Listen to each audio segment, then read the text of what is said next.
노영민 대통령 비서실장과 비서실 수석 5명 전원이 오늘 일괄 사의를 표명했습니다. 이들의 사의 표명은 청와대 다주택 참모진으로 인한 여론 악화에 따른 것으로 알려졌는데 문 대통령이 사의를 수용했는지 여부는 알려지지 않았습니다. 정부의 의대 증원 등의 반발에 전국의 전공의들이 오는 24시간 전면 파업을 벌였습니다. 민주당은 국민의 건강을 위협하는 행동이라며 유감을 표하고 대화로 문제를 풀 것을 촉구했고, 통합당은 사태를 방치한 정부와 민주당에 책임이 있다고 주장했습니다. 권경의 변호사의 폭로로 제기된 한상혁 방통위원장과 MBC 간의 권한유착 의혹과 관련해 통합당이 검찰 고발과 함께 특검과 국정조사를 요구했습니다.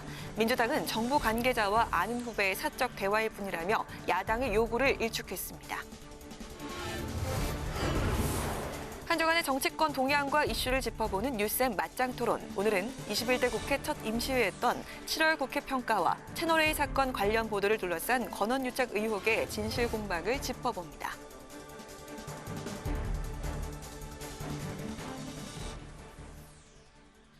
안녕하십니까. 8월 7일 의정 종합뉴스 뉴스앤 시작하겠습니다.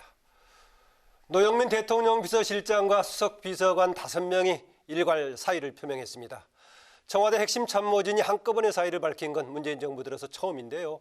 최근 청와대 고위공직자의 다주택 보유 논란에 따른 것으로 보입니다. 통합당은 정책을 주도한 핵심 인사가 빠진 위기 모면용 꼬리 자르기라고 비판했고, 민주당은 아직 공식적인 언급을 자제했습니다. 김희영 기자의 보도입니다. 오늘 사의를 표명한 사람은 노영민 대통령 비서실장을 비롯해 강기정 정무수석, 윤도한 국민소통수석, 김거성 시민사회수석, 김혜숙 인사수석, 부동산 처분 여부로 논란이 된 김조원 민정수석 등 비서실장과 산하 수석비서관 5명입니다. 강민석 청와대 대변인이 오늘 브리핑에서 이 같은 내용을 밝혔습니다. 문재인 대통령이 주말 동안 사의 수용 여부를 고심할 것으로 보이는데 국정 공백을 우려해 일부만 수용할 가능성도 배제할 순 없습니다.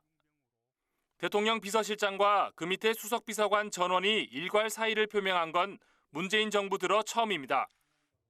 청와대 관계자는 부동산 정책 문제와 4.15 총선 이후 급락하고 있는 국정 지지율 등 종합적인 책임을 지겠다는 뜻으로 보인다고 밝혔습니다. 미래통합당은 대충 위기를 모면하고자 하는 보여주기식 꼬리 자르기라는 인상을 지울 수 없다고 비판했습니다. 김은혜 대변인은 국정 실패에 가장 큰 책임을 져야 할 사람이 빠져 있다며 부동산 실정에 김현미 국토부 장관과 김상조 청와대 정책실장부터 스스로 책임지는 모습을 보여야 했다고 덧붙였습니다. 정의당 김종철 선임 대변인은 홍남기 경제부총리와 김상조 정책실장 등 핵심 정책 담당자에 대한 평가가 빠졌다며 대통령의 과감한 정책 전환 결단을 촉구했습니다. 더불어민주당은 인사권은 대통령의 고유 권한이라 존중한다며 별도 공식 논평을 내진 않았습니다. 국회 방송 김희연입니다. 어제 오늘 잇따라 발표된 여론조사 기관의 정당 지지율 결과에 민주당과 통합당 두 정당의 희비가 엇갈리고 있습니다. 민주당은 지지율 추락으로 고심에 빠졌고, 통합당은 대안 제시 등으로 당 전략을 재정비하고 있습니다. 장정현 기자가 보도합니다. 오늘 한국갤럽이 발표한 8월 첫째 주 정당 지지도, 민주당은 한 주 전보다 1%포인트 내린 37%, 통합당은 5%포인트 오른 25%로 총선 이후 민주당은 최저, 통합당은 최고를 기록했습니다. 어제 리얼미터가 TBS 의뢰로 발표한 여론조사에서는 양당의 지지율 격차가 오차 범위 내로 좁혀졌습니다. 민주당은 35.6%, 통합당은 34.8%로 차이는 0.8%포인트에 불과했습니다. 속절없는 지지율 추락에 민주당이 고심에 빠졌습니다. 당권 주자들도 지지율 하락에 대한 성찰과 반성을 주문했고, 당 차원에서는 민심 이반의 결정적 계기가 된 부동산 안정화에 당력을 집중하고 있습니다. 우선 당정은 부동산 시장에 대한 상시적인 관리 점검 체계를 구축해 모든 유형의 시장 교란 행위를 반드시 퇴출하겠습니다. 8월 국회를 앞두고 공수처장 후보 추천위 구성 문제도 민주당으로선 고민입니다. 부동산법에 이어 공수처 출범도 밀어붙일 경우 숫자를 앞세운 거대 여당의 독주라는 비판을 피할 수 없기 때문입니다. 통합당은 정부 여당의 거짓과 위선이 민심 악화를 자초했다고 분석했습니다. 우선 이 정권에 대한 실망이 가장 클 거고요. 자신 있게 내놓을 수 있는 국민들한테 이 정책 성공했습니다라고 얘기할 수 있는 게 있는가요? 또 최근 윤희숙 의원의 임차인 연설이 큰 호응을 얻었다고 보고 앞으로 정책 비전과 대안 제시 등에 집중한다는 방침입니다. 이를 위해 통합당에서는 일주일에 한 번 이상 정책 의총을 열자는 얘기도 나온 상태입니다. 여기에다 김종인 비상대책위원장은 이달 중 당의 불모지인 호남을 찾는 등 전국 순회에 나서 지지율 상승을 견인한다는 계획입니다. 국회방송 장정현입니다. 정부의 의대 정원 확대 방침에 반발하며 전공의들이 오늘 하루 집단 파업에 들어갔습니다. 민주당은 지역 의료 인력 불균형 문제를 해결하기 위한 것이라면서 대화를 통해 문제를 해결하자고 요구했습니다. 통합당은 의료 인력을 늘려야 한다는 큰 방향엔 공감한다면서도 정부 여당이 성급하게 정원 증원을 결정했다고 지적했습니다. 김세정 기자가 보도합니다. 서울 여의도공원, 응급실과 중환자실 근무자를 포함한 수도권 전공의 6천여 명이 항의 집회를 벌이고 있습니다. 오늘 일제히 집단 휴진에 들어간 전국의 전공의는 10,000명가량으로 이곳 집회에 모인 인원을 포함해 전국의 전공의들이 내일 오전 7시까지 업무를 중단하는 파업에 나섰습니다. 대한전공의협의회는 무분별한 의대 정원 확대에 반대한다며 부실한 의대 교육 문제와 의료 수가 개선 등 시급한 현안부터 먼저 해결해야 한다고 주장했습니다. 지금 있는 인원조차도 관리되지 않는 이 환경에서 4,000명의 더 부실한 그런 수련을 받은 의사들이 나온다는 것은 국민의 건강과 그다음에 우리나라의 보건의료를 위협하는 일이라고 생각합니다.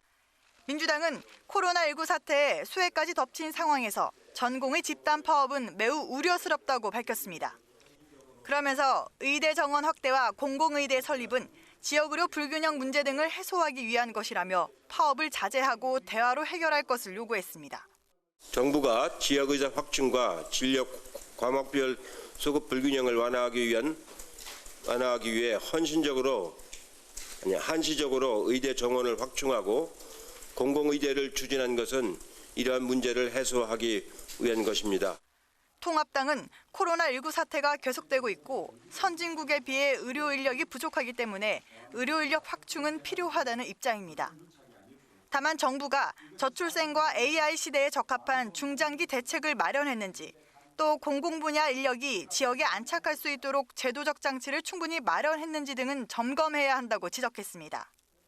대체 인력 투입 등으로 다행히 의료 공백과 현장에 큰 혼란은 없는 것으로 알려졌습니다.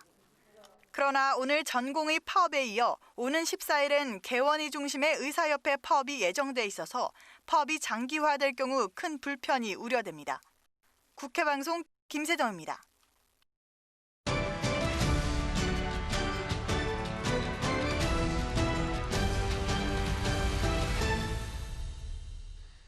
네, 이슈 분석 박지영 기자 나와 있습니다. 어서 오십시오. 어서 오세요. 네, 그동안 검언 유착 얘기가 나올 때 또 다른 쪽에서는 권언 유착 이런 얘기를 꺼냈었는데요. 최근에 어제 오늘 다시 또 권언 유착 이게 쟁점으로 부상하고 있네요. 네. 그렇습니다. 그 민변 출신의 현 정부를 비판해 오던 그 권경혜 변호사의 엊그제 페이스북 글이 발단이 됐습니다. 어떤 내용이었냐면 그 한동훈 검사장과 그 채널A 기자 간 그 검언 유착 의혹에 대한 MBC 보도에 앞서서 그 압박성 전화를 받았다고 주장을 한 건데요. 예. 한동훈 검사장을 반드시 쫓아낼 거고 그에 대한 보도가 곧 나갈 거니 권 변호사 보고 제발 페북을 그만두라고 했다는 겁니다. 네. 이 해당 전화를 건 인사로 그 한상혁 방송통신위원장이 지목이 됐는데요. 한 위원장이 지목된 이유는 그 권 변호사가 자신을 아끼던 선배이고 그 매주 대통령 주재회의에 참석하는 방송을 관장하는 분이라고 밝혔기 때문인데요. 또 두 사람은 민변에서 같이 활동한 선후배 사이이기도 합니다. 처음엔 직접 밝히지 않았었죠? 그렇습니다. 예, 예. 네, 그런데 한상혁 방통위원장이 통화 내용이 사실이 아니라고 부인하지 않았습니까? 네, 그렇습니다. 그 논란이 불거지자 한상혁 방통위원장, 그 권경혜 변호사와 통화한 건 맞지만 그 통화 시점이나 내용은 사실이 아니라고 주장을 했습니다. 통화 시점이 권 변호사 주장대로 MBC 보도가 나가기 전이 아닌 보도가 나간 이유라고 밝혔고요. 또 자신은 보도 내용을 사전에 알지도 못했고 통화 내용도 해당 보도와는 전혀 관련이 없는 내용이었다며 명백한 허위 사실이라고 주장을 했습니다. 이에 대해 권 변호사는 그 기억에 오류가 있다며 그 통화 시점에 대해서는 정정을 했지만 해당 발언과 관련해선 주장을 굽히지 않고 공방을 이어가고 있는 상황입니다. 네, 그렇잖아도 이동재 전 기자 기소할 때 한동훈 검사 공모가 적시가 되지 않자 야당 쪽에서는 검은 유착이 아니다, 권한 유착 따져야 된다라고 얘기했었는데 네, 그렇습니다. 당연히 지금 권경의 변호사 이 문제 불거지니까 야당 공세를 강하게 펼치고 있죠. 그렇습니다. 통합당은 그 정권 차원의 그 자정 능력이 이미 상실됐다면서 그 권한 유착 의혹의 진상 규명을 위한 특검 국정조사를 요구하고 있습니다. 통합당은 또 한상혁 방통위원장을 방송법 위반 등의 혐의로 검찰에 고발할 예정인데요. 다음 주 초쯤 고발장을 제출할 것으로 알려졌습니다. 이와 함께 통합당은 방통위 소관 상임이죠. 과방위를 다음 주 월요일과 화요일에 소집을 해서 한상혁 방통위원장과 양승동 KBS 사장 등을 상대로 긴급 현안 질의를 하자고 민주당에 제안을 했습니다. 하지만 민주당은 그 통합당이 무리한 요구를 한다는 입장이어서 그 과방위에서 긴급 현안 질의가 열릴 가능성은 낮아 보입니다. 과방위원장이기도 한 그 박광원 최고위원 오늘 당회의에서 그 명확한 사실은 권 변호사의 기억의 오류로 인한 소동이었다고 주장을 했습니다. 이미 소동으로 끝난 것을 두고 국정조사를 하자, 특검을 하자는 것은 말이 안 된다고 강조를 했고요. 이영석 최고위원도 권 변호사의 명백한 허위 사실로 밝혀졌다면서 통합당은 소모적인 정쟁을 중단하라고 촉구했습니다. 네, 다음 주제로 넘어가 보죠. 상당히 흥미로운 주제인데요, 박 기자. 정치권에서 정치개혁 일환으로 국회의원의 사선 연임 금지하자, 그러니까 연속으로는 3번까지만 허용하자, 이런 주장이 나오고 있고 지금 관련법 발의도 준비하고 있다고요. 네, 그렇습니다. 그런데 이 같은 법안이 처음은 아닌데요. 네. 이미 20대 국회에서 2017년에 국민의당 당시 그 이용주 의원이 그 사선 연임을 제한하자는 내용의 공직선거법 개정안을 발의한 바가 있습니다. 하지만 그 제대로 논의조차도 못하고 그 임기 만료로 폐기가 되고 말았는데요. 네. 21대 국회가 다시 한번 그 사선 의원 연임 금지 논의에 불을 지피고 있는 모습입니다. 더불어민주당에서는 윤건영 민형배 의원이 이른바 국회의원 신뢰 회복법을 준비하고 있는데요. 지역구뿐 아니라 비례대표 국회의원 당선 횟수까지 포함을 해서 4번 연속 당선하는 것을 금지하자는 내용입니다. 네. 이를 위해서 3번 이상 연속 당선된 사람은 국회의원 후보로 등록할 수 없도록 하자는 건데요. 윤건영 의원과 민영배 의원은 언론을 통해서 그동안 사선 연임 금지를 지방자치단체장에게만 적용했던 것을 늦었지만 지금이라도 국회의원에게 적용해야 한다고 주장을 했습니다.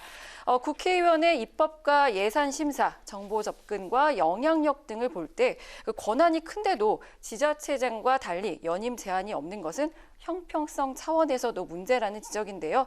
그러면서 이 법안을 통해서 국민의 신뢰를 회복하고 정치 신인의 그 등장을 돕는 정치 개혁의 시발점이 되길 기대한다고 밝혔습니다. 네, 통합당에서는 국회의원 연임 제한을 새롭게 정비하기 위한 논의가 진행 중이라고요? 네, 그렇습니다. 이제 통합당 같은 경우에는 총선 참패 이후에 그 당 쇄신이 가장 큰 핵심 과제인데요. 네. 이제 야당 스스로 기득권을 내려놓겠다 이런 모습을 보이겠다는 취지로 보입니다. 통합당은 다음 주 월요일에 그 새로운 정강 정책을 만들기 위해 국회의원회관에서 11시간 일정으로 마라톤 회의가 예정돼 있는데요. 이 정강 정책에 이런 내용이 담길 것이라는 좀 주장을 두고 일부 그 중진 의원들을 중심으로 해서는 이 의원 연임 제한에 대한 부정적인 기류도 상당한 것으로 지금 알려져 있습니다. 이렇게 좀 찬반 의견이 엇갈리고 있어서 실질적으로 정강 정책에 담길 수 있을지는 아직까지 미지수인데요. 김종인 비대위원장도 지난 6일 그 기자들의 관련 질문에 의원의 임기 제한 같은 건 정강 정책에 들어갈 내용은 아니라고 본다고 밝혔습니다. 그래서 이게 사실상 부정적인 입장 아니냐 이렇게 언론에서 보도하기도 했는데요.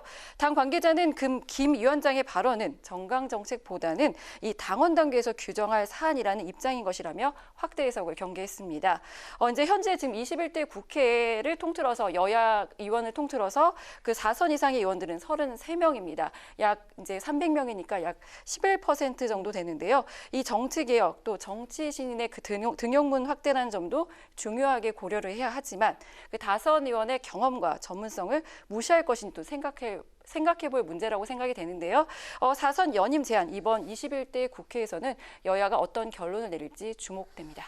예, 굉장히 흥미로운 주제인데요. 지금 시도해 볼 만하겠지만 국회의원들의 또 현역 기득권들 이 문제가 있기 때문에 어떻게 진행이 될지 좀 지켜봐야 할 것 같습니다. 이슈 분석 박지영 기자 오늘 수고했습니다. 고맙습니다. 네, 21대 국회가 시작된 지 벌써 2달이 넘었는데요. 해방 이후 재헌국회부터 따진다면 우리 국회는 72년의 역사를 가지고 있습니다. 국회 도서관에서 시대에 따라 달라진 국회의 모습과 특징을 정리한 책을 내놨는데 강민지 기자가 보도합니다.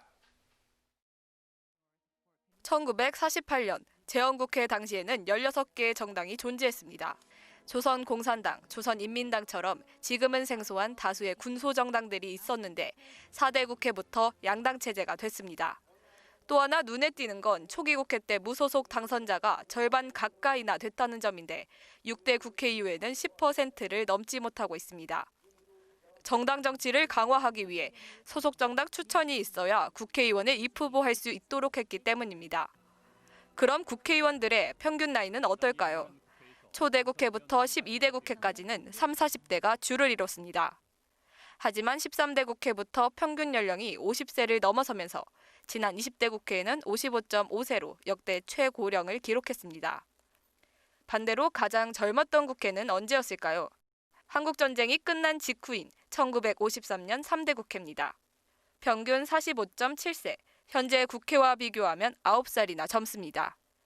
역대 최다선인 9선의 고 김영삼 전 대통령이 국회에 들어온 것도 이때입니다. 여성 국회의원 수에도 많은 변화가 생겼습니다. 재헌국회 당시 단 1명뿐이던 여성 국회의원이 21대 국회에서는 역대 최다인 57명, 19%로 늘었습니다. 비례대표의 절반을 여성이 할당한 17대 국회와 홀수마다 여성 후보를 공천하도록 한 18대 국회부터 큰 폭으로 증가했습니다. 국회의원 직업 변화도 눈에 띕니다. 초기엔 농축산업 출신 국회의원이 많았지만 점차 국회의원과 직업정치인 그리고 변호사와 같은 전문 직업인이 늘어 지금은 이들이 80%를 차지하고 있습니다. 역대 국회를 한눈에 볼 수 있는 국회도서관 팩트북은 국회도서관과 국회전자도서관에서 무료로 볼 수 있습니다. 국회방송 강민지입니다. 더불어민주당 김태년 원내대표는 미래통합당에 경제 회복을 위한 국회 비상경제특위 구성을 제안했습니다.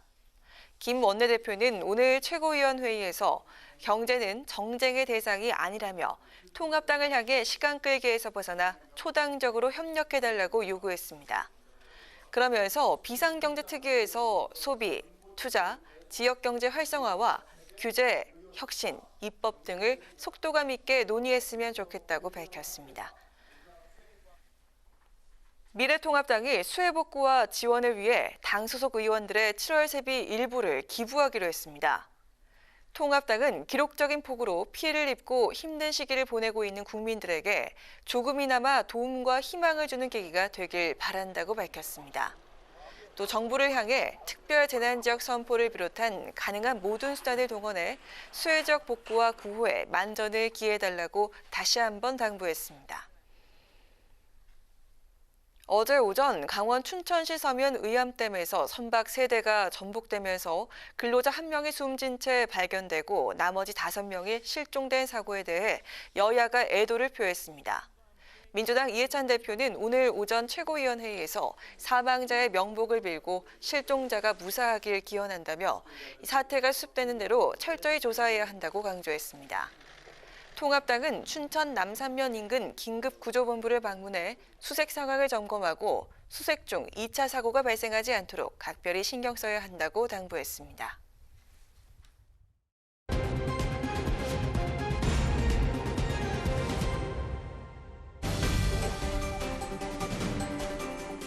사람들의 시선을 끈 오늘의 정치 뉴스 강아랑의 정치톡 시간입니다. 8월 7일 첫 번째 정치톡 만나보시죠. 최근 김조원 청와대 민정수석이 강남에 있는 집 2채 가운데 한 채를 시세보다 높게 매물로 내놓은 사실이 알려지면서 논란이 됐죠. 게다가 청와대 측이 남자들이 잘 모르는 경우가 있다고 해명을 하면서 논란이 더 커졌습니다. 이에 대해 통합당 하태경 의원이 오늘 청와대 출신 인사들을 함께 거론하면서 비겁하다 이렇게 비판에 나섰습니다.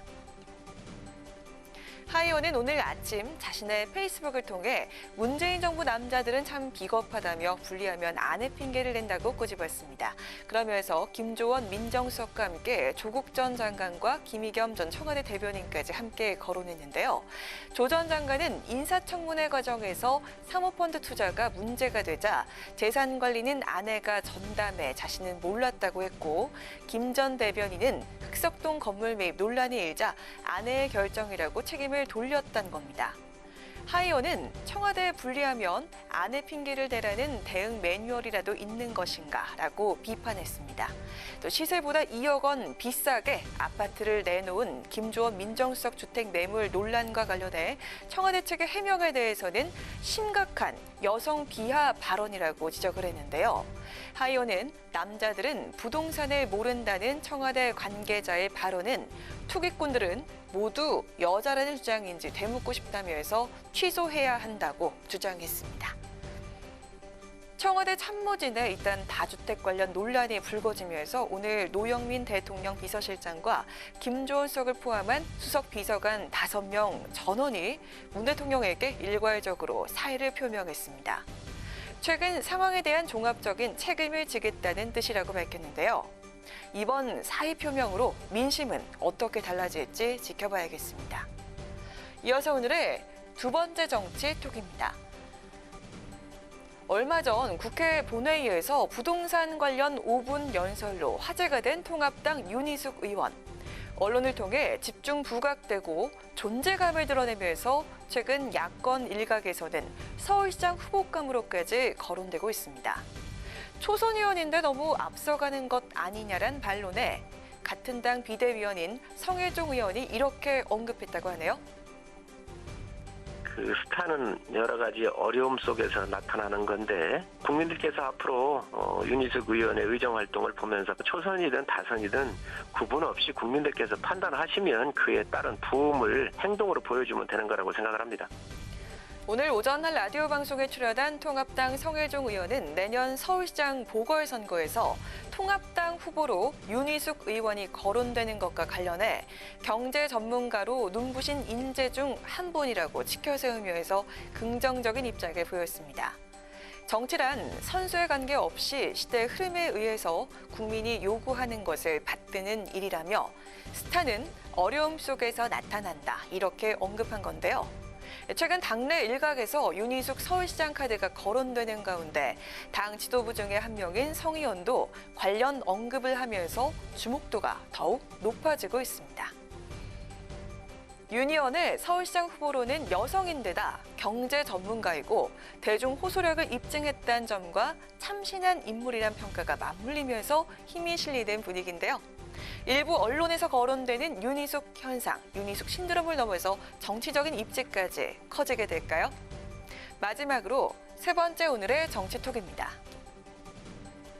청와대 대변인을 지낸 뒤 총선을 거쳐 국회에 입성한 초선 의원이죠. 민주당 고민정 의원이 최근 SNS를 통해서 자신의 가짜 동영상이 유포되고 있다며 법적 대응을 시사하고 나섰습니다. 자신과 전혀 무관한 사건이 이름 때문에 마치 자신인 것처럼 유포되고 있다는 건데요. 어떤 내용일까요? 고민정 의원은 어제 자신의 페이스북을 통해서 가짜 영상 유포에 대해서 강력히 대응하겠다는 의지를 밝혔습니다. 고 의원이 지목한 가짜 영상은 최근 전북 김제시 의회에서 발생한 전직 시의원 간의 불륜 폭로 사건 관련 영상입니다. 고 의원과는 전혀 무관한 사건인데도 해당 영상에는 좌파 국회의원 고민정 등의 허위 자막이 담겨 있던 건데요.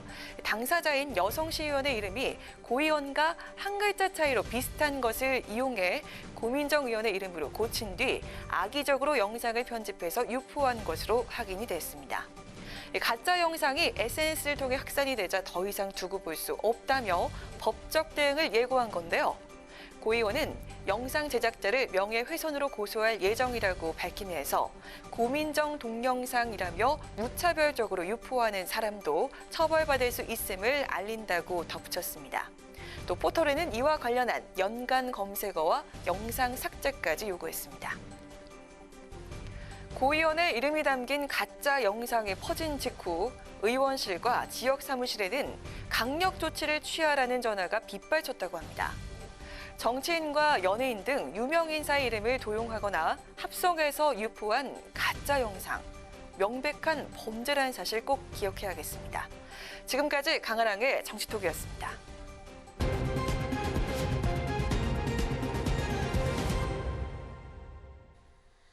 네, 이번 한 주 정치권 동향과 이슈를 짚어보는 뉴스엔의 맞짱 토론입니다. 오늘도 깊이 있는 토론으로 함께해 주실 두 분이죠. 김경진, 이상일 두 전 의원 나오셨습니다. 어서 오십시오. 안녕하십니까.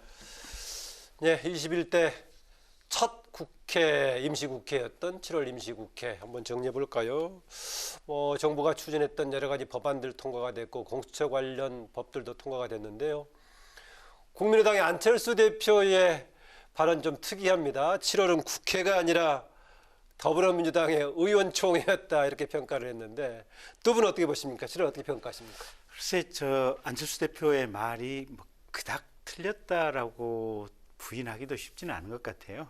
근데 이제 다만 집권 여당의 입장에서 생각을 해보면 그만큼 부동산 문제가 엄중한 문제였고 이 문제를 부작용을 최소화시키는 이런 시간적인 어떤 간극이 없도록 한 상태에서 정책을 집행하려고 하다 보니까 부득이하게 그렇게 됐다 이렇게 얘기를 하는데 조금 안철수 대표 비판처럼 또 심상정 의원이 이제 이런 얘기를 했었죠. 저게 지금 21대 국회에 초선 의원들이 대단히 많은데 이런 모습을 보고 배우면 다음번 22대, 23대도 계속해서 이런 현상이 반복될까 두렵다 이제 이런 얘기를 했었는데요.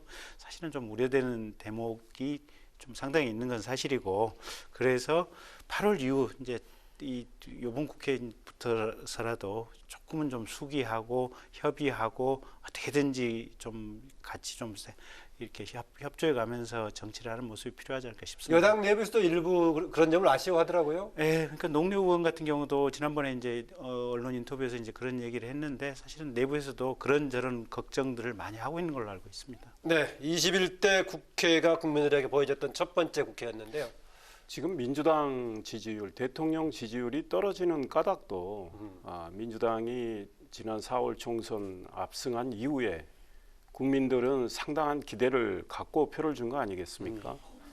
그에 어긋나게 계속 일방통행을 하는 이 모습 때문에 지금 떨어지고 있고 지금 의회 독재라는 이야기 또 입법 폭력이라는 이야기가 낯설지 않은 이런 풍경이 됐고 심지어 이미 이야기하셨지만 정의당에서도 이것이 통법부지 어떻게 입법부냐 이런 지적이 됐고 국회 각 상임위원회는 여당과 정부의 당정회의 모습 닮았다. 이제 이런 소위 핀잔까지 들었고 본회의는 역시 의원총회, 민주당의 의원총회 방불케 했다.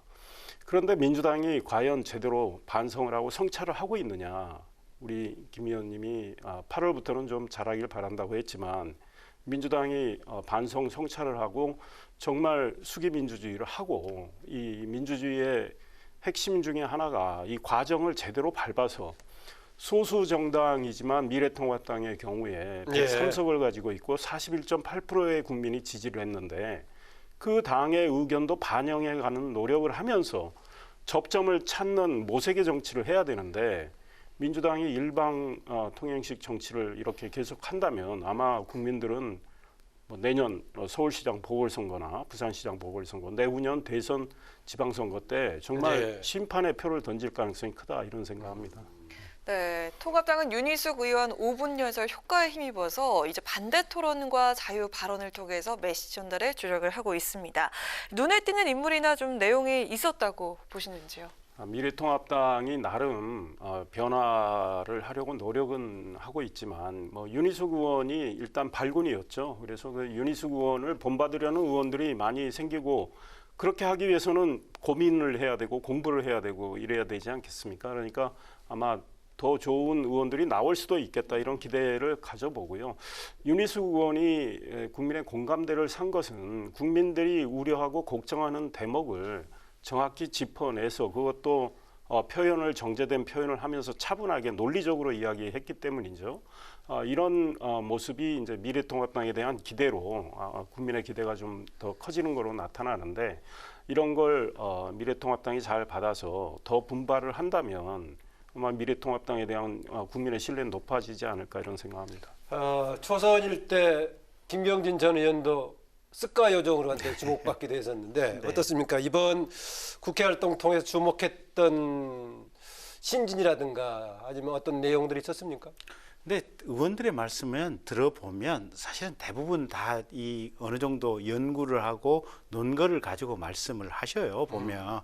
그래서 사실 이번 윤희숙 의원 본회의 저 5분 발언 이후에 이제 많은 의원들이 직접 토론하겠다 또는 자유발언을 하겠다라고 신청이 지금 많이 들어오는 걸로 알고 있거든요. 이게 말 그대로 국회라고 하는 것이 이제 국가의 회의를 하는 장소이기 때문에 그 회의에서 정상적인 발언을 통해서 어떤 의견을 표출하고 정책 대안을 제시하겠다. 이제 비로소 국회가 제대로 돌아간다. 이제 이런 느낌이 들기 시작하는 것 같고요. 네. 이제 다만 이제 이런 것 같아요. 보면 어쨌든 국민이 4월에 만들어준 표심은 집권 여당에게 압도적인 어떤 다수의 의석을 만들어줬거든요. 그래서 토론과 대화, 이런저런 검토, 수기는 정말 시간을 가지고 충분히 심도 깊게 하되 마지막 표결을 하는 것 그 자체를 가령 야당에서 반대해서는 안 될 것이다. 그래서 각자 장점, 법안의 필요성, 거기에 대해서 예상되는 부작용, 문제점들 다 서로 간에 모아놓고 얘기할 만큼 해놓고 마지막 순간에 표결할 때는 찬성, 반대 분명히 해서 나중에 그걸 가지고 다음번 선거에서 심판의 근거로 삼을 수 있는 이게 이런 어떤 역사라든지 문화가 좀 정착이 되어야 되는데 지난번 윤희숙 의원 발언 뒤로 정착의 가능성이 이제 조금 엿보이기 시작한다. 그런 점에서는 조금은 좀 긍정적입니다. 네, 정당 지지율 관련 얘기를 해보죠. 어제 이제 발표가 됐던 리얼미터 발표 민주당과 통합당 0.8%포인트 차이였는데요. 제 기억으로는 2016년 탄핵 정국이 시작되기 직전이었던 10월 그때 이후로 지금 통합당 계열이 처음으로 근접한 조사가 아닌가 그렇습니다. 물론 오늘 발표된 갤럽 조사는 여전히 12% 정도 차이가 나긴 합니다만 상당히 좁혀진 거죠. 아까 이번에 7월 임시국회에 파장도 있다라고 했었는데 여러 가지 요인들이 있죠. 부동산 문제도 있고 하는데 어느 요인이 크게 작동했다고 보십니까? 그러니까 이제 여론조사는 이제 큰 틀의 추세가 이제 중요한데 어쨌든 좁혀주는 추세임은 분명한 것 같고요. 네. 근데 제일 중요한 것은 국민들이 집권 여당에게 176석의 의석을 몰아주긴 했지만 그리고 나서 보면 국민들 입장에서는 조금 불안한 마음이 있지 않은가 싶어요. 네. 그러니까 너무 많은 의석을 몰아주지 않았나라는 어떤 이런 불안감이 있는 상태에서 집권 여당이 정책을 아주 신속하게 집행하기 위해서 부동산 관련 법안이라든지 세법 등을 이렇게 일방적으로 좀 부득이하게 통과를 시키다 보니까 그 점에서 국민들이 집권 여당이 너무 그냥 일방적으로 독주하는 것이 아닌가 이런 자세나 일하는 방식에 대한 어떤 불안감, 불만 이런 부분들이 제일 컸던 것 같고요. 네. 두 번째는 이제 박원순 시장께서 돌아가시고 나서 사실은 서울시장으로 한다든지 어떤 공식적인 장례 절차를 치렀는데 그 부분과 관련해서도 중간지대에 있는 국민들이 또 다른 생각을 하시는 국민들이 또 상당히 좀 있었던 것 같아요. 그리고 그 시장님 돌아가셨던 초기에 이제 이 민주당 당대표께서 보여주셨던 모습이라든지 이런 것들이 또 조금 오만하게 비쳤을 가능성도 있고 또 추미애 법무부 장관이 검찰총장하고 여러 각도에서 대립을 하면서 이것 역시 너무 일방적인 다수 의석 상태에서 오만하게 법무부 장관으로서 직무집행을 하는 것이 아니냐. 그러니까 정책의 실패라든지 이런 걸 떠나서 많은 의석을 이게 가지고 있는 상태에서 너무 일방적으로 밀어붙이고 이게 조금 오만하다라고 하는 느낌이 국민들에게 들면서 큰 틀에서 이걸 조금 제어를 해줘야 되겠다. 그러면서 민심이 이제 야당 지지하는 어떤 지지가 조금 더 높아지는 것이 아닌가 저는 이제 그렇게 분석을 하고 있고요.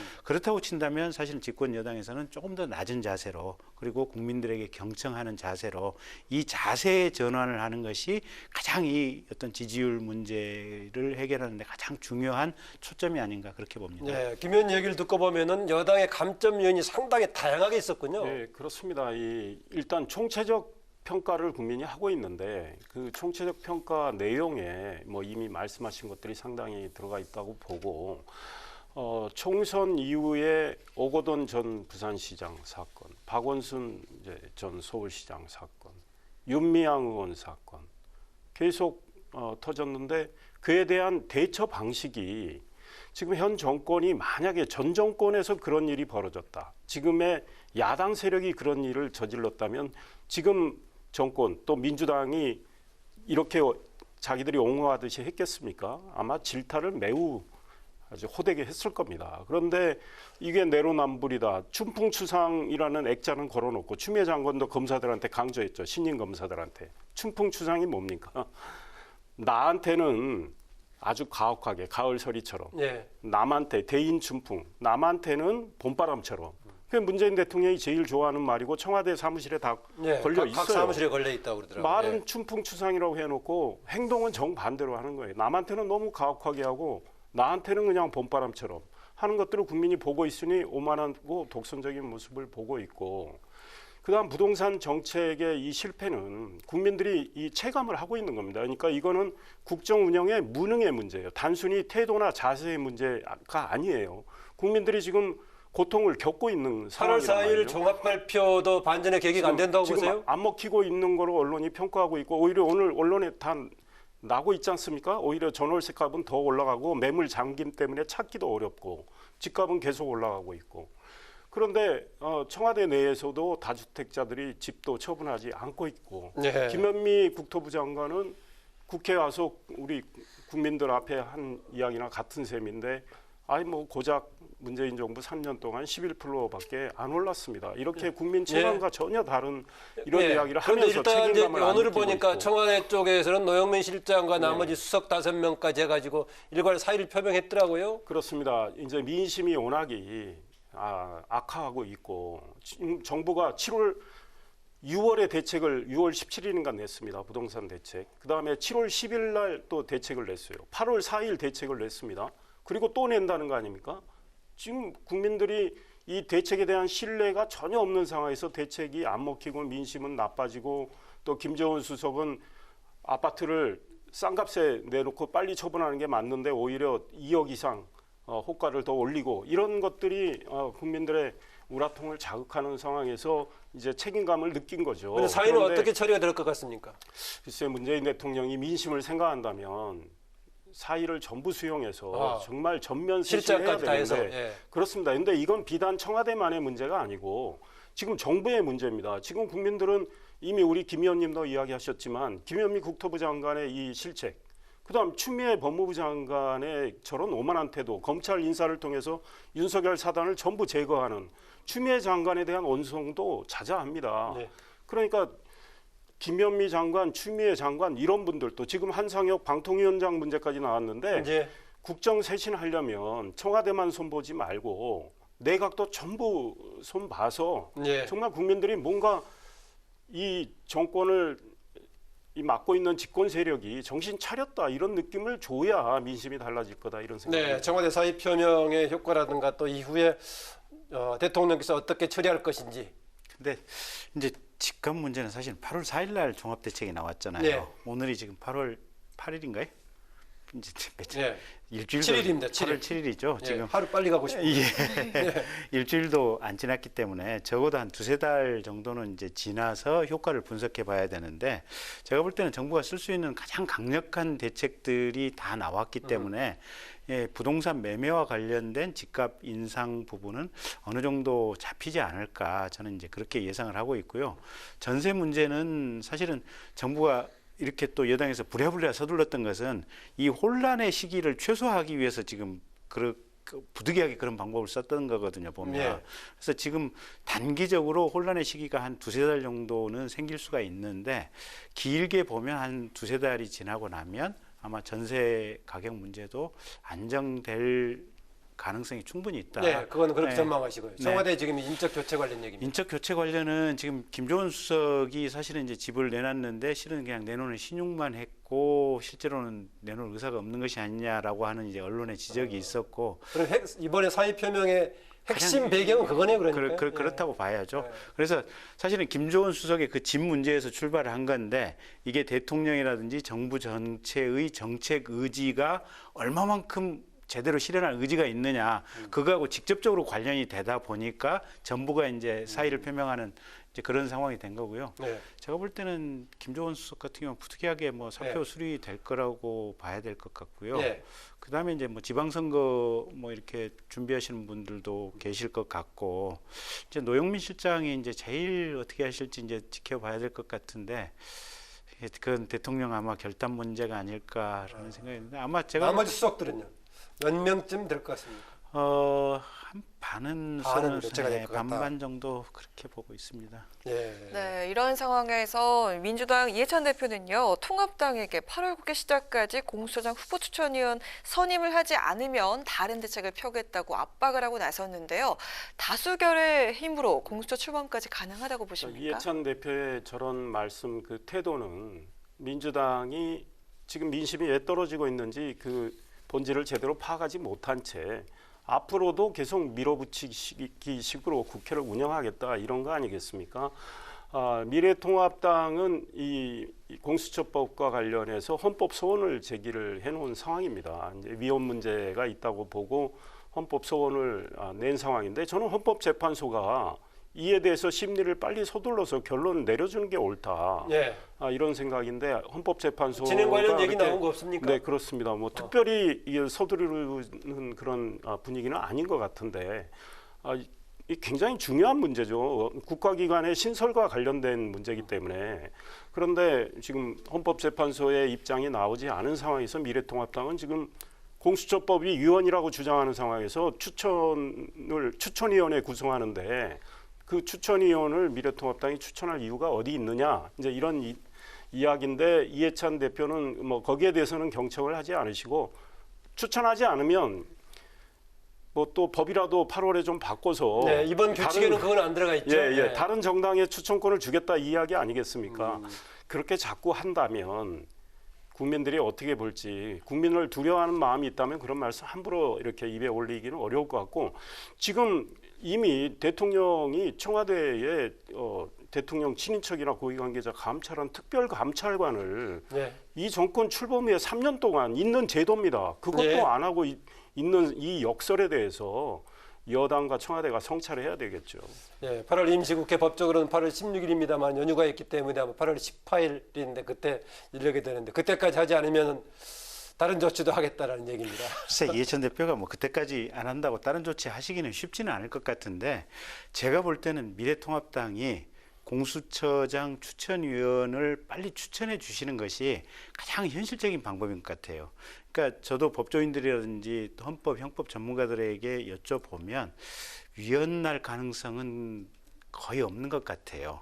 근데 현실적으로 지금 7명 중에서 2명이 지금 미래통합당을 몫이 추천위원 할 수 있는 거고, 근데 7명 중에 6명이 지금 찬성해야 공수처장으로 추천되는 구조이기 때문에, 실은 이게 미래통합당의 거의 뜻대로 공수처장을 추천할 수도 있다, 보기에 따라서는 그럴 수 있는 부분이어서, 사실은 이미 국회에서 정식적으로 통과된 법이고 공수처는 발족할 수밖에 없는 상황이기 때문에, 가장 좋은 것은 미래통합당에서 신속하게 두 분의 위원을 추천을 참여해서 하는 방법도 전략적으로 도움이 될 수 있다. 가장 제가 볼 때는 효율적이고 좋은 방법이라고 생각을 합니다. 왜냐하면 이게 비토권을 지금 미래통합당에서 가지고 있는 셈이어서 결국은 미래통합당 뜻대로 이 사람을 인선할 수 있는 거하고 거의 차이가 없다고 보고 있거든요. 그래서 굳이 집행될 수밖에 없고 시행될 수밖에 없는 법을 이런 방식으로 하는 것은 미래통합당에도 좋지 않다, 이렇게 보고 있고, 그렇다 그래서 이해찬 대표가 뭐 신속하게 또 공수처법을 바꿔가지고 그냥 뭐 8, 9월 중에 어떻게 하겠다, 이것도 쉽지는 않다고 봅니다. 아까 얘기한 거. 네, 그런데 미래통합당은 지금 이걸 위헌 소지가 크다고 보고 헌법소원을 내놓은 상황에서 추천위원을 한다, 자가당착이죠. 그 다음에 비토권을 갖고 있다고 하지만 지금 검찰 보세요. 윤석열 검찰총장 다 고립시켜놨잖아요. 공수처장을 미래통합당과 뭐 소위 마음이 맞는 분들이 그 자리에 앉았다 친들, 지금 이 정권에 하는 행태를 보세요. 자기들 마음대로 할 거 아닙니까? 그리고 공수처 설립 목적이 미래통합당은 다 알고 있는 겁니다. 이 공수처라는 기관이 결국은 대통령의 또 하나의 수족이 돼서 소위 정권 비리는 옹호하고 이 야당의 칼날을 들이대겠다는 그런 기관으로 미래통합당은 보고 있는데 거기에 대해서 이렇게 손발을 맞춰줄 이유가 있겠습니까?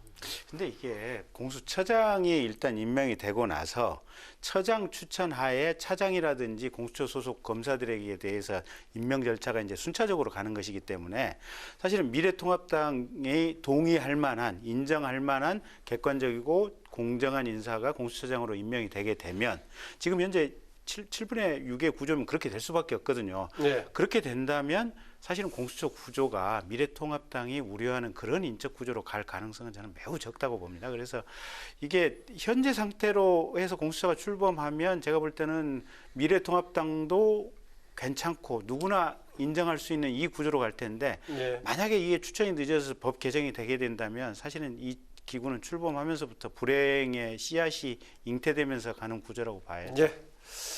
그 권경의 변호사 페이스북에 뭐 폭로랄까요? 이걸 계기로 해서 지금 이제 계속 언유착 공방, 진실 공방이 벌어지고 있는데 지금 이제 방통위원장의 해명과 반박, 또 권경의 변호사의 주장, 두 주장 어떻게 보십니까? 글쎄, 권경의 변호사의 주장이 사실일 가능성이 상당히 있는 것 같아요. 상당히 있는 것 같고, 근데 문제는 그게 사실이라고 하더라도 이게 지금 일종의 사전 기획이라든지 모의 단계에 방통위원장이 참여를 했느냐 안 했느냐는 그걸 사전에 알고 이 방통위원장이 알고 있었느냐하고 참여 기획에 권 변호사는 그거는 확신할 수 없다라고 얘기한 거죠. 확신할 수 없다라고 하는 것이어서 그 부분에 대한 어떤 사실관계 조사라든지 이런 것들은 좀 냉정하게 필요한 것이 아닌가. 사실은 그러니까 언론계에 종사한다든지 뭐 여의도에 있는 사람들에게 여러 가지 정보들이 많이 들어오고 있지 않습니까 보면. 네. 그래서 그런 부분은 좀 냉철하게 사실관계를 더 규명해야 될 필요성은 있는데 어쨌든 방통위원장이 어떻게 보면 장관급 공직자로서 조금 뭐랄까 좀 체면이랄까 정치적 중립성 문제가 제기되고 있는 것은 분명한 사실인 것 같습니다. 네. 그 권경의 변호사 이야기에 따르면 3월 31일 MBC 보도한 이후에 네. 한상혁 방통위원장이 그 MBC 보도는 그냥 A 지검 검사장으로 돼 있잖아요. 네. 한상혁 검사장이 한동훈이라는 이름을 적시해가면서 이야기를 했고 아주 나쁜 X 반드시 쫓아내야 된다. 방통위원장은 뭐 그 정도 이름은 되게 아는 거 아니냐 뭐 이렇게 또 해명을 그런데 했던데요. 그거를 통상 MBC 보도한 상황에서 1시간 뒤란 말이죠. 그러면 저도 언론인 출신이지만 MBC 쪽에서 알려주지 않으면 알 수가 없어요. 아무리 본인은 MBC의 소위 방문진, 방송문화진흥의 이사를 지냈기 때문에 MBC와 저는 충분한 네트워크가 있다. 예. 그러니까 MBC 쪽에서 알았을 가능성이 커요. 그런데 그렇다 하더라도 한상혁이라는 이 방통위원장 막중한 책무를 갖고 있고 그 자리는 특별히 정치적 중립성을 요구하는 자리죠. 왜냐하면 방송과 관련돼서 그 주무를 맡고 있기 때문에.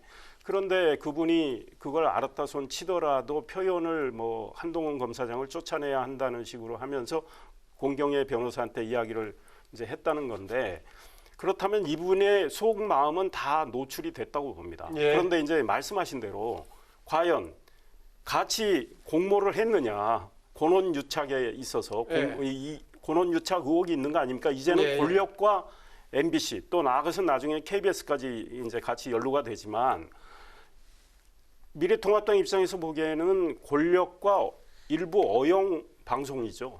그렇게 해서 소위 이제 뭐 이상일 전 의원이 그렇게 보시는 거죠? 네, 예. 그렇습니다. 미래통합당 윤석열 사단과 특별히 이제 윤석열 검찰총장이 측근인 한동훈 검사장을 축출하기 위해서 일종의 작업이 들어간 거 아니냐 이제 이런 의혹이 있는 거죠. 이와 관련해서 지금 서울중앙지검이 이걸 수사를 해야 되는 겁니다. 이미 고발이 돼 있고. 그런데 이번에 채널 A 이동재 기자 전 기자지만 이동재 기자 사건과 관련해서 수사를 쭉 이쪽으로 해온 거 아니에요? 이동재 전 기자와 한동훈 검사장의 공모 관련해서 그러나 공소장에 한동훈 검사장의 공모 혐의는 적시를 못했고 그러니 그 수사팀 일부가 권원 유착 의혹 이 권력과 일부 어용 방송의 유착 의혹도 수사를 해야 되는 거 아니냐 그랬는데 그건 수사가 제대로 안 되고 있고 그 주장했던 검사는 지금 딴 데로 갔단 말이죠. 그러면 이제 국민의 초점은 소위 말하는 권한유착 의혹에 대한 수사가 이루어져야 된다. 제대로. 예, 그 거기까지 중앙지검이 하시고요. 그걸 제대로 해줘야 된다 이거죠. 예. 이 관련해서 지금 이제 통합당에서는 특검이라든가 국정조사 필요하다라고 얘기하는데 현재 국면에서 필요하다고 보십니까? 어떻습니까? 아직까지는 아니다. 네, 조금 검찰 조사를 이제 상황에 조금 가능성을 더 보고요. 네. 지금까지는 그러니까 권 변호사 얘기로 하면 알고 있었을 가능성은 큰데 그게 어떤 불법하고 연관이 됐는지 부분이 사실은 지금 전혀 나타난 게 없거든요. 예. 오늘 검찰 인사는 어떻게 보십니까? 오늘 검찰 인사는 장관이 결국은 검찰에 대한 장악력이 좀 더 높아졌다. 네. 그래서 상대적으로 총장의 어떤 명령권이랄까 수사지휘권이 상대적으로 좀 약화될 수밖에 없는 인사였다. 특히 특정인 인사에 주목할 부분이 있습니까? 서울중앙지검장이 위임된 게 대단히 큰 거죠. 보면 결국은 장관께서 현재의 수사라든지 이런 구조를 그대로 가지고 가겠다 이런 뜻으로 보여지죠. 그렇습니다. 완전히 윤석열 검찰총장을 고립시킨 인사가 완결이 된 거죠. 대검의 윤석열 총장 놔두고는 밑에 대검 차장, 그다음에 대검의 핵심 소위 이제 부장들 전부 또 특정 지역 인사들이 너무 중용이 됐고 전부 추미애 장관과 통하는 이제 고위 간부들이 그 자리에 앉았단 말이죠. 예. 그리고 말씀하신 대로 이성윤 서울중앙지검장은 유임이 됐는데 제가 이미 앞부분에서 말씀드린 그런 걱정되는 대목. 권력이 정말 윤석열 검찰총장을 몰아내기 위해서 이 특정 언론사와 소위 공모를 해가지고 그런 없는 범죄를 만들려고 했다면 그에 대한 수사가 서울중앙지검이 지금 맡게 돼 있는데 예. 제대로 하겠느냐. 제대로 안 될 경우 반드시 국정조사와 특검이 이루어져야 된다. 그런 생각입니다. 네. 오늘 여기서 마쳐야 할 것 같습니다. 김경진 의원 그리고 오늘 8월 7일입니다. 8월 7일에 입축까지입니다. 오늘 두 분 수고하셨습니다. 네, 고맙습니다. 네, 뉴스N의 맞짱 토론 김경진 전 의원, 이상일 전 의원이었습니다. 네, 비구름이 현재 충청 이남을 중심으로 강하게 발달하고 있는데요. 수도권과 강원 지역은 소강상태 들었지만 내일은 다시 전국적으로 비가 내리겠습니다. 또한 국지성 호우도 예상되는 만큼 철저히 대비하셔야겠습니다. 네, 오늘 뉴스제는 여기까지입니다. 편안한 주말 보내십시오. 다음 주에 뵙겠습니다. 고맙습니다.